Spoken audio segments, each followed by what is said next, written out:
गणिताचा प्रश्न कोणत्याही स्पर्धा परीक्षेत येऊ द्या, तो स्मार्ट पद्धतीने सोडावा लागतो.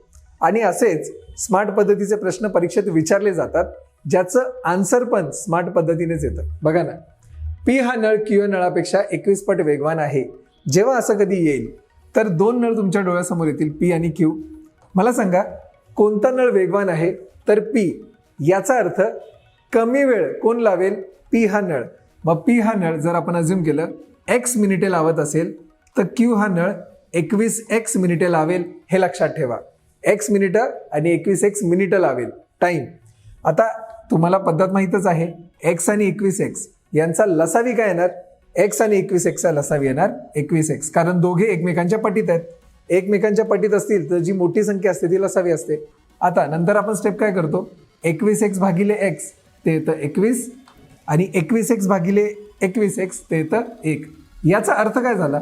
याचा अर्थ हा झाला की पी हा नळ एका मिनिटात टाकीचा 21 भाग भरतो, कारण फास्ट आहे ना.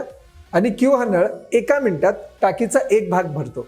पुढे वाक्य काय दिले बघा, क्यू हा नळ एक टाकी 110 मिनिटात भरू शकत असेल.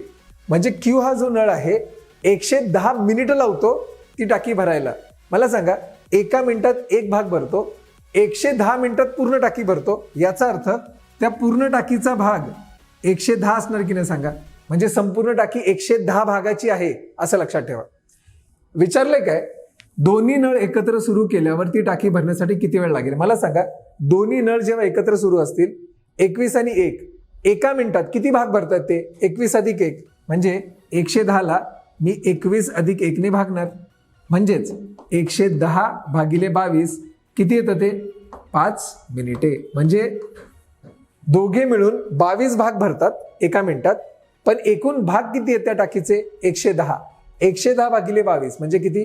5 मिनिटात ती टाकी भरली जाणार. ते आहे ऑप्शन नंबर 1. आहे की नाही? सिंपल सांगा. व्हिडिओ पुन्हा पुन्हा बघा म्हणजे तुम्हाला छान प्रकारे कळेल. आणि आवडल्यास नक्की लाईक करा.